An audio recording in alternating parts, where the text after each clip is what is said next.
Qué placer saludarlos. Mi nombre es Ángela Gómez y estoy con ustedes para un nuevo episodio del debate.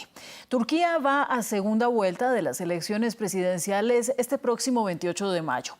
Tras una reñida pero también sorpresiva primera vuelta en la que Recep Tayyip Erdogan obtuvo 49,51% de apoyos frente al 44,88% de Kemal Kılıçdaroğlu. Los encuestadores se preguntan ahora qué calcularon mal y también hay incertidumbre sobre lo que pasará con el país a continuación. Para comenzar, escuchemos al jefe de la Junta Electoral turca. Es claro que ninguno de los candidatos ha obtenido la elegibilidad prevista en el artículo 4 de la ley número 6271. Y nuestro comité ha decidido realizar la segunda vuelta electoral el domingo 28 de mayo de 2023, según el calendario electoral previamente anunciado. Sobre el panorama político de este país estratégico con salida al Mar Negro, que contiene la migración europea y que negocia la salida de granos de Ucrania en medio de la guerra, vamos a conversar con Agustín Berea, quien es académico de la Universidad Iberoamericana y maestro en estudios de África y de Asia. También se conecta con el debate Lucía Siriani, quien es licenciada en etnología y doctorante del programa de estudios islámicos de la Universidad Libre de Berlín, además de miembro del grupo de estudios sobre Eurasia. Ambos invitados desde Ciudad de México.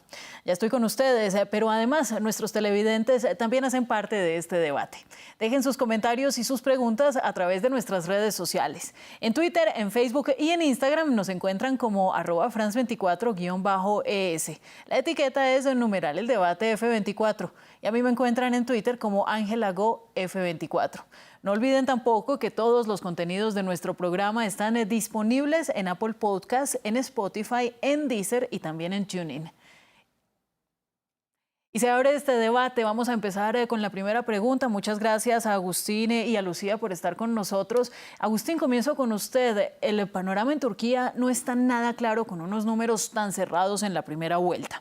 Lo que se quedaría en el aire es que la fortaleza de Erdogan es aún aplastante frente a una coalición de 6 partidos que intenta desbancarlo.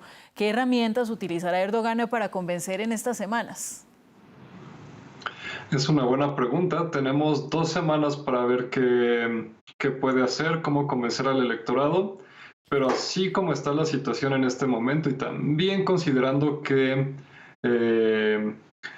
el partido AKP y su aliado parece ser que se llevaron la mayoría en el Congreso, todo parece ser que Erdogan quizá no esté muy contento de no haber ganado en la primera vuelta, pero el panorama se ve muy favorable para él en la segunda vuelta.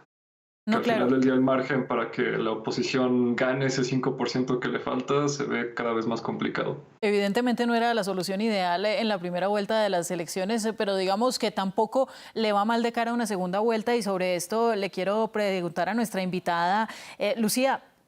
¿Llega la oposición debilitada después de no haber logrado obtener el resultado arrollador que estaba esperando Kılıçdaroğlu en la primera vuelta? ¿Usted cree que al final no logró convencer?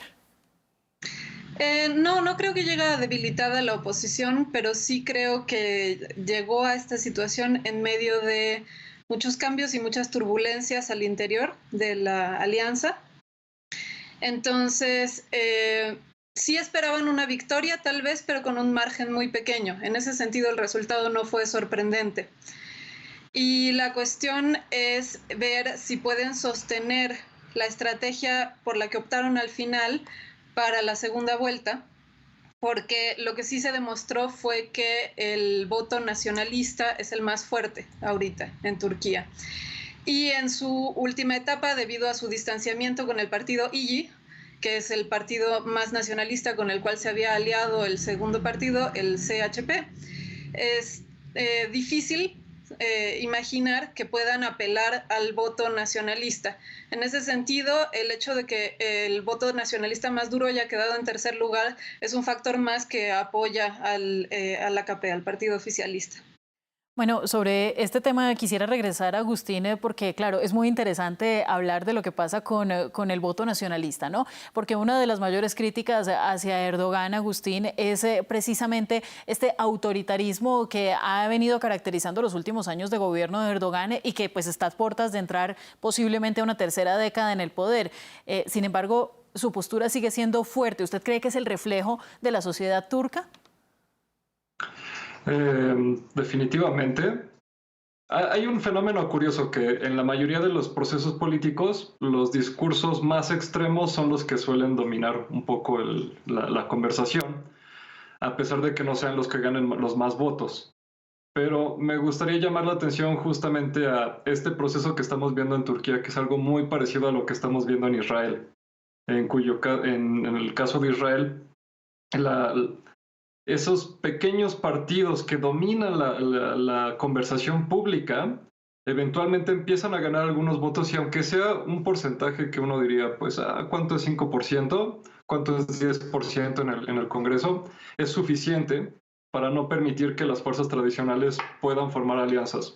Y esto es algo que estamos viendo, por supuesto, ahora en Turquía, que digamos, vamos viendo cómo el nacionalismo se está volviendo esta fuerza que puede hacer o deshacer al gobierno, pero también lo estamos viendo en Israel y también lo estamos viendo, por ejemplo, en Alemania, con el AfD, que también es muy claro que ese pequeño porcentaje es suficiente para forzar a un gobierno a ir hacia un lado o hacia el otro. Y sí, uno podría pensar que ciertamente este 10% que votó por el partido más nacionalista, pues sí, será esencial para la victoria de quien quede en la segunda vuelta. Bueno, estaba hablando, Agustín, acerca de los resultados que se prevén en el Parlamento. Sobre ello, Lucía, la Alianza Popular de Erdogan, compuesta por su partido AK, con sus raíces islamistas, con sus socios nacionalistas, como estamos bien hablando, también se encamina a esta mayoría, ¿no? Son 321 de los 600 escaños los que se espera que conserven. ¿Qué tanto le va a beneficiar a Erdogan esto en la segunda vuelta? Muchísimo. De por sí ya el control mediático que tienen ha sido un factor muy importante para orientar esta elección y sobre todo para evitar el impacto del terremoto, ¿no? Se esperaba que el enojo por la situación con el terremoto pudiera ser el factor que más influyera en esta elección a favor de la oposición en el último momento. Y no ha sido así. Y en buena medida no ha sido así por el control mediático casi absoluto que tiene el gobierno. Entonces, pues mantener la mayoría en el Parlamento es asegurarse ese control político del país y una continuidad, aunque estén en el momento en el que han enfrentado el desafío más grande desde su llegada al poder. Sigue siendo un factor crucial, o sea, 6 puntos porcentuales de ventaja, siendo el partido oficialista prácticamente les garantiza la victoria en la segunda vuelta. Sin embargo, usted nos decía hace un momento que la oposición no llega debilitada a la segunda vuelta. Es decir, existe de todas maneras un gran poder opositor que está en el país y eso se nota en la polarización que hubo en las elecciones. Sobre ello, pues uno tiene que preguntarse qué es lo que pasaría con una eventual gobernabilidad de Erdogan para un nuevo término, aún pese al debilitamiento institucional que se ha dado durante sus mandatos anteriores. ¿Qué tanto podrían ser una piedra en el zapato las alianzas o la alianza opositora que se ha unido para estos comicios? Sí, sin duda van a enfrentar un gobierno muy difícil, ¿no? Como sucede en cualquier caso en donde hay una elección tan competida, en donde el país está tan dividido, tan polarizado. Pero yo creo, o sea, pienso que no llega debilitada la oposición en el sentido en el que ha sido realmente notable la forma en la que han logrado mantener las alianzas a pesar de todas las fuerzas oficiales en su contra. Entonces, se podía haber esperado que les fuera peor, considerando las condiciones adversas en las que tuvieron que competir.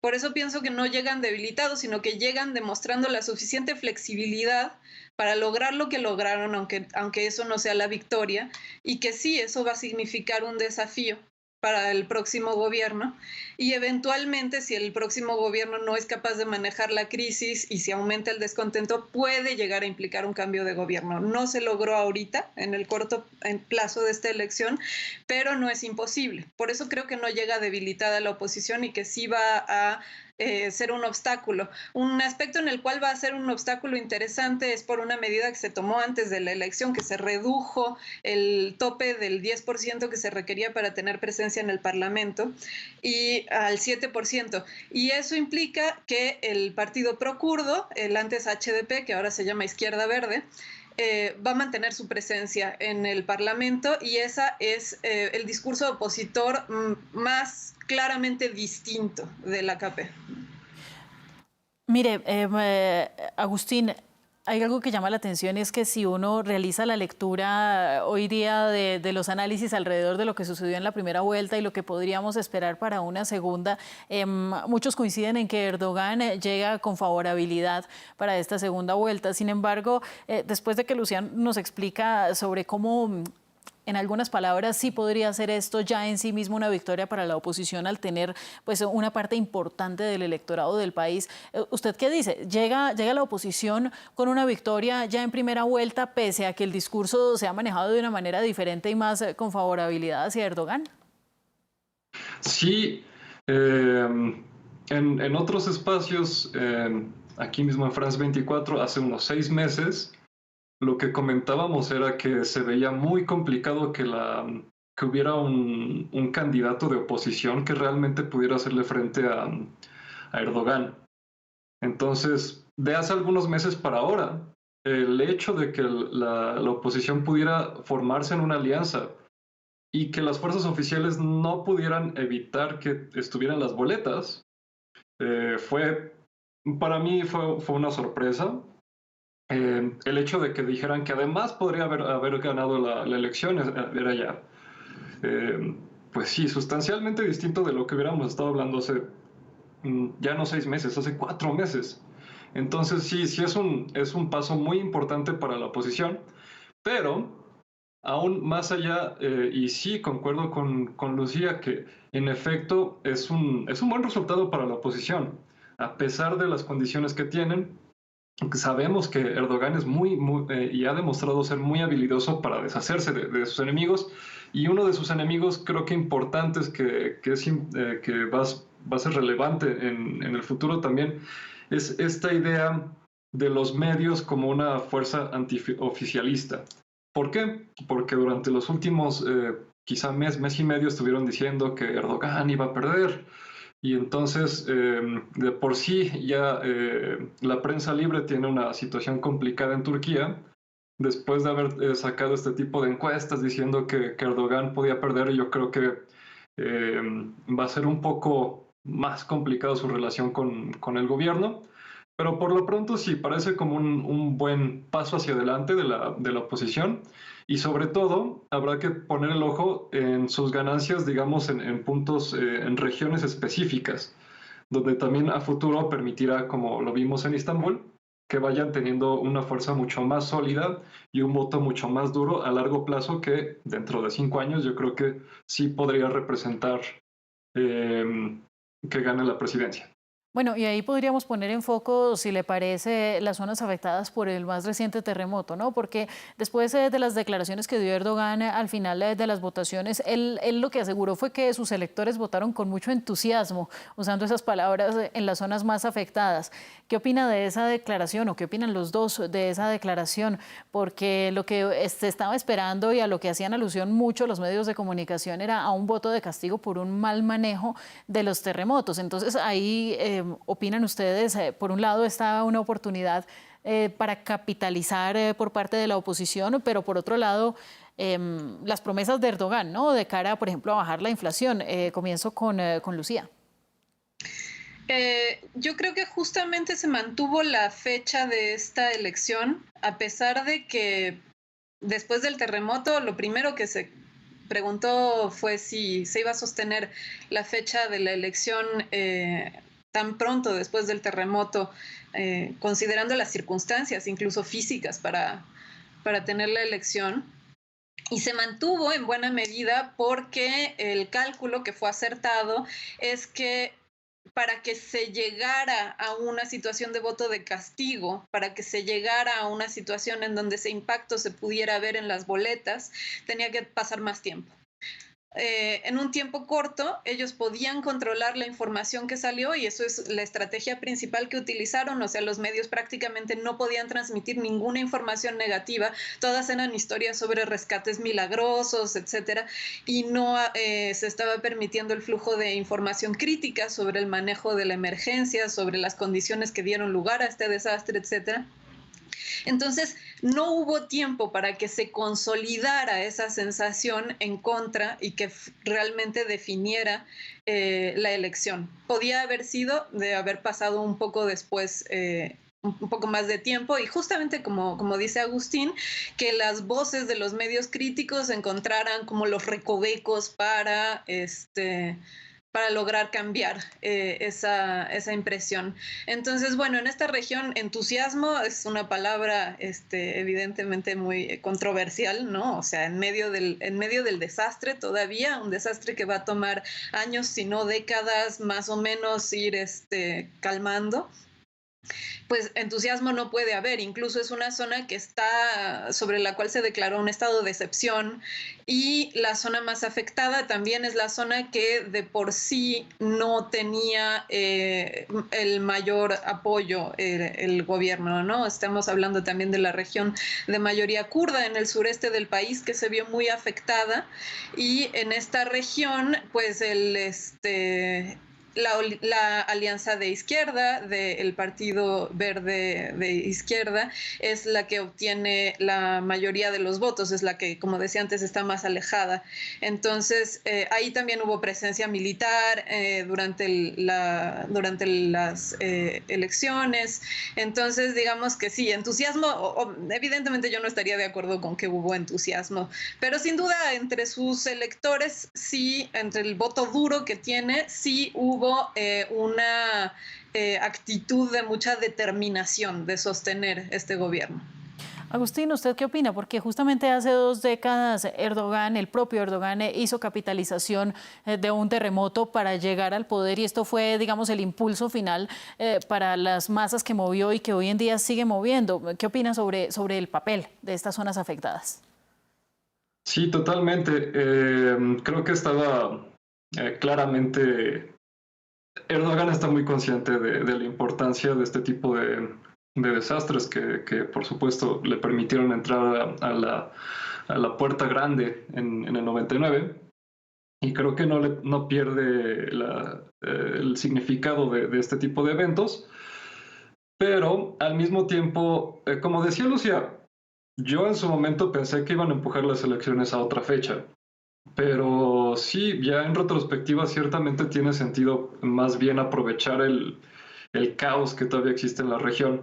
A mí, de las cosas que más me sorprenden, hay 2 cosas que me sorprendieron. Una es que el Consejo Electoral reportar 88% de participación, que sinceramente me parece muy alto.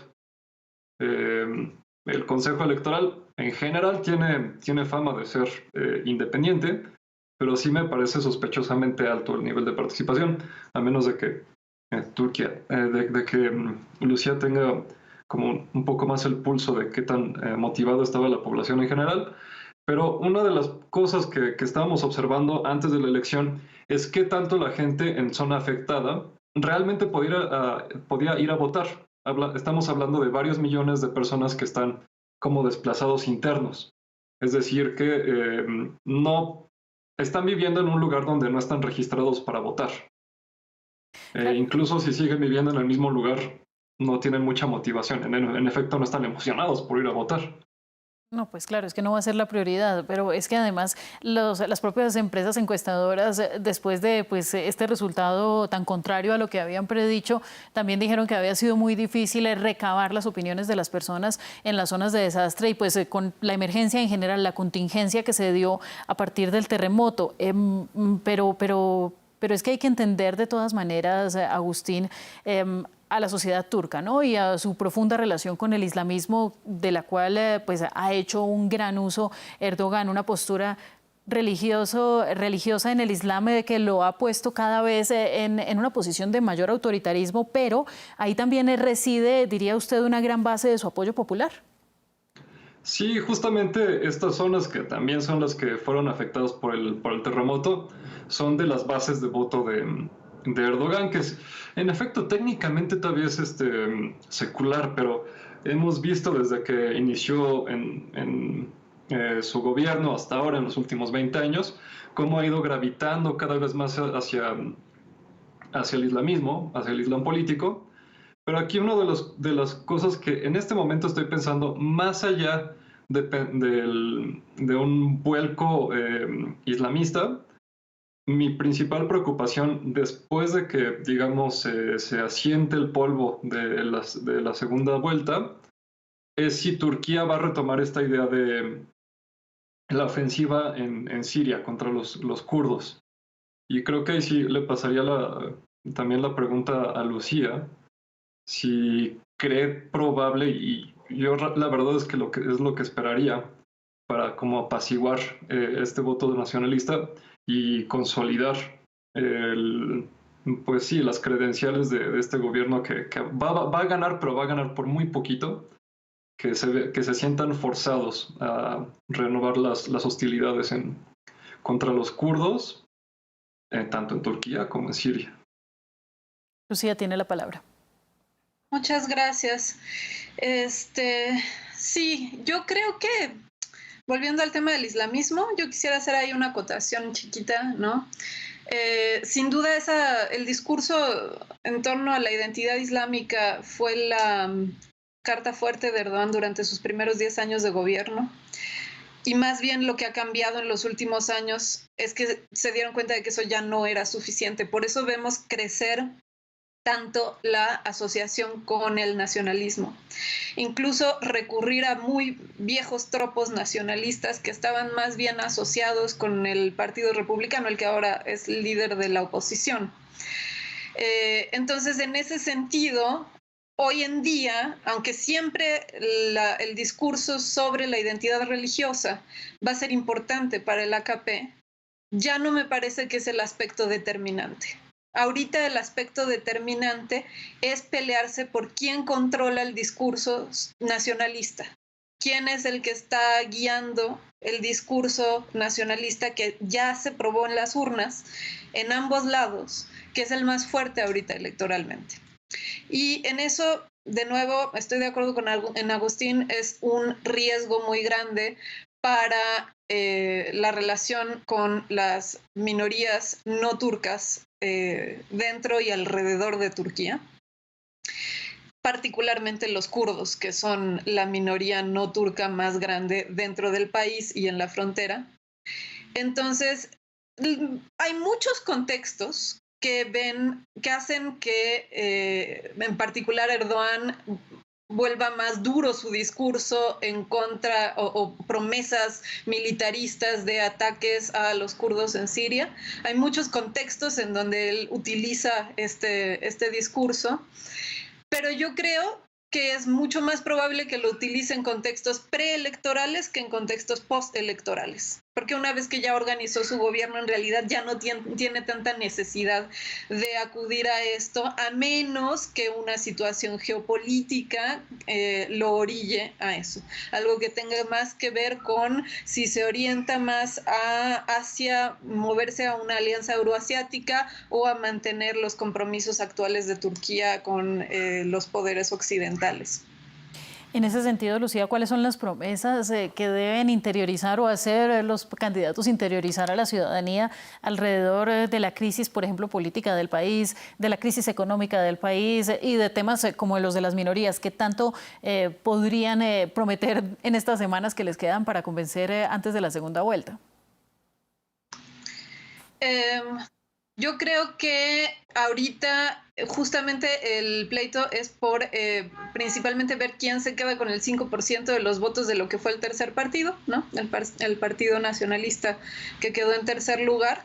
Ese 5% de los votos va a ser crucial por evitar que la oposición pueda hacer un cambio significativo, ¿no? Ahorita es la estrategia que ha demostrado ser más efectiva. Entonces, no necesariamente el hecho de que Sinan, este candidato nacionalista, apoyara a una alianza o a otra significa que su electorado inmediatamente se va a ir con unos o con otros. No necesariamente, sobre todo para quienes son desde el mismo nacionalismo críticos con Erdogan. Pero yo creo que sí, en este tiempo tan breve, pues el principal intento va a ser como ganarse esos votos que son ahorita los definitivos. Yo creo que ya la parte de la oposición que quería ejercer un voto de castigo contra Erdogan, esa ya salió a votar, esa ya no va a poder fortalecerse mucho más. Agustín, ¿usted cómo pronostica que va a ser la movilidad de ese 5% de los votos que se llevó Sinan Ogan? ¿Sería, al parecer, la clave para la segunda vuelta del 28 de mayo? Sí, definitivamente es la clave. 5% es bastante. Pero sí, pensando que le falta 0.5% a Erdogan para llegar al 50%, en realidad es una brecha muy pequeña que hay que cubrir, pero digamos todavía podría haber una sorpresa. A mí lo que me parece es que Erdogan podrá intentar enfocarse en la idea de reconstrucción y no tanto por tratar de atraer a los votantes en las zonas afectadas, sino porque en general la idea de reconstrucción pagada por el Estado es una manera de estimular la economía que te permite hablar también de estas promesas de mejorar la economía en el futuro, que aunque las prometan, ninguno de los dos candidatos creo que puedan cumplir con la promesa de mejorar la economía turca en el corto ni en el mediano plazo, especialmente por la debilidad de la lira. Pero sí, yo creo que Erdogan se va a enfocar en reconstrucción como esta idea de que es una inyección de dinero a la economía que es de muy corto plazo y que puede ver efectos económicos rápidos. Mientras que sí me parece que del lado del CHP, el mensaje va a ser, yo esperaría por lo menos, en temas económicos, de mantener a raya la inflación y de hacerle honor a la imagen de Atatürk, que al final del día siguen teniendo, pues sí, pues esa herencia histórica con el partido asociado con esta figura histórica, que además en este año se cumple un aniversario importante. Entonces, asumo que ese va a ser el enfoque. Economía y secularismo tipo Atatürk, que también tiene un poco de nacionalismo, pero yo pensaría que ese va a ser el principal mensaje. Secularismo que, sin embargo, no ha sido, digamos, el mayor fuerte con Erdogan al frente. ¿Usted cree que esta polarización, que claramente se ve reflejada en las cifras de las elecciones, es un tema en el que deberíamos trabajar? Es decir, aquí una gran pregunta es cómo superar esta división, este escenario de total polarización en la que los candidatos quedan tan cerca uno del otro, que no se ve una postura clara dentro del país y que a quien gane pues le va a afectar en su gobernabilidad y le va a afectar pues en el trabajo que tiene que hacer de aquí en adelante. Sí, ese va a ser un tema pendiente y es una tendencia que también vemos en otros países, particularmente con la separación del tipo de votantes. En Turquía es muy clara la separación, o se va intensificando la separación entre el votante de una zona urbana grande y el votante rural. Un poquito lo que vimos con Trump, que sí, o sea, Estados Unidos se dividió y sigue dividido, y tienen demográficos muy bien definidos.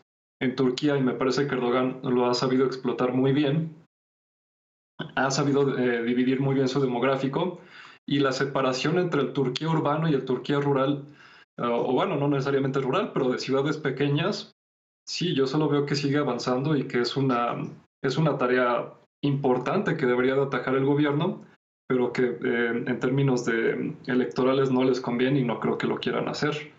Pero en términos, digamos, para el bienestar de la nación, creo que sería la reconciliación entre los distintos tipos de Turquía, los distintos mundos que conviven en ese país, que es muy grande, Creo que sí debería ser de las cosas principales, pero veo poco apetito de buscar este discurso de unidad. Bueno, hablando sobre ese bienestar del país, Lucía, ¿qué repercusiones va a tener la reelección de Erdogan si esta llega a darse para la institucionalidad del país?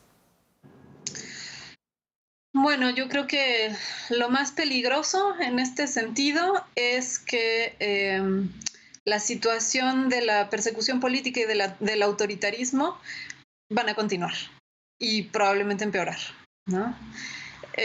Veo muy difícil, aunque tenga mucha presencia en el Parlamento, la oposición, que puedan hacer mucho para impedirlo, porque este ha sido el camino que ha sido exitoso durante los últimos 10 años, desgraciadamente. O sea, que ha sido exitoso políticamente para Erdogan y para su partido. Entonces, una cosa que me parece preocupante es esa. Otra tendencia que me parece muy preocupante es que dentro de ese discurso nacionalista ha ido creciendo una narrativa contra la inmigración, particularmente contra la inmigración árabe. Ha ido creciendo un discurso muy racista en contra de particularmente los refugiados sirios. Entonces, esa situación tampoco veo que vaya a mejorar a causa de esto. Y otra consecuencia lamentable es que, bueno, las personas que se han autoexiliado en otros países, la oposición política o incluso las personas como disidentes en otros aspectos que han buscado refugio en el extranjero, pues no tienen esperanza de poder volver pronto a su país. Esa es otra consecuencia en términos de bienestar que me parece muy triste. Luego, la pregunta respecto a la economía, lo que decía Agustín de que nadie tiene la capacidad ahorita de resolver la crisis en la que ya está hundida Turquía me parece muy cierto, y creo que es peor que eso. O sea, creo que no solamente nadie tiene la capacidad para resolver esa crisis en el corto o mediano plazo, sino que es más o menos impredecible hasta dónde puede llegar la actual estrategia económica del gobierno, porque tenemos una economía inflada fuera de proporciones conocidas, o sea, niveles de inflación que han sido combatidos con medidas muy heterodoxas y que no han funcionado más que para apaciguar al electorado, ¿no? O sea, lo que ha hecho ha sido compensar eso pues con aumentando los salarios, lo cual pues también mantiene inflada la economía, ofreciendo jubilaciones a personas pues todavía muy jóvenes, etcétera. Entonces, digamos, estas medidas de populismo para mantener a raya el descontento por las políticas económicas, estas medidas cortoplacistas han ido funcionando en términos políticos y electorales, pero la pregunta es hasta dónde la economía turca puede aguantar esta situación, ¿no? Y eso pues es lo que más afecta directamente en términos del bienestar de toda la población. Ya tenemos que ir cerrando, se nos acaba rápidamente el tiempo. Había dos preguntas que quería hacerles a cada uno. Lamentablemente no va a alcanzar el tiempo para que los dos les respondan. Y es, Agustín, dirigiéndome a usted, ¿hasta qué punto va a ser importante el trabajo que Turquía estaría proyectando respecto de Siria, que acaba de ser bienvenida de nuevo a la Liga Árabe? Hace algunos días veíamos en Moscú una reunión de relanzamiento de las relaciones entre Ankara y Damasco, con la presencia de Irán, pues por supuesto con la presencia de Moscú, que auspició la reunión. Pues esto fue una movida claramente antes de las elecciones. Sí, entre otras cosas, Erdogan siempre ha mantenido sus relaciones exteriores como una herramienta de política interior.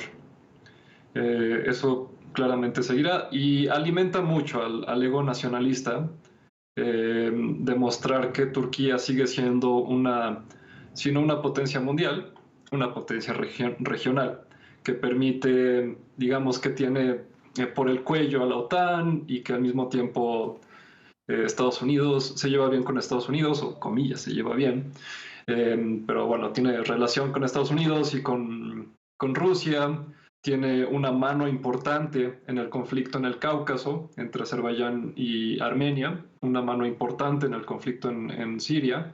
Entonces, esta capacidad de proyección, incluso si no tiene réditos muy patentes, digamos, no son buen negocio en términos de dinero constante y sonante para Turquía, sí alimenta mucho el ego nacionalista y sí esperaría que Turquía, a través de las redes que ya ha hecho, particularmente en estos conflictos que ya mencionamos, que mencionabas muy bien también, sobre Ucrania, el Cáucaso, Siria, y uno que suele pasar debajo del radar, el norte de Chipre.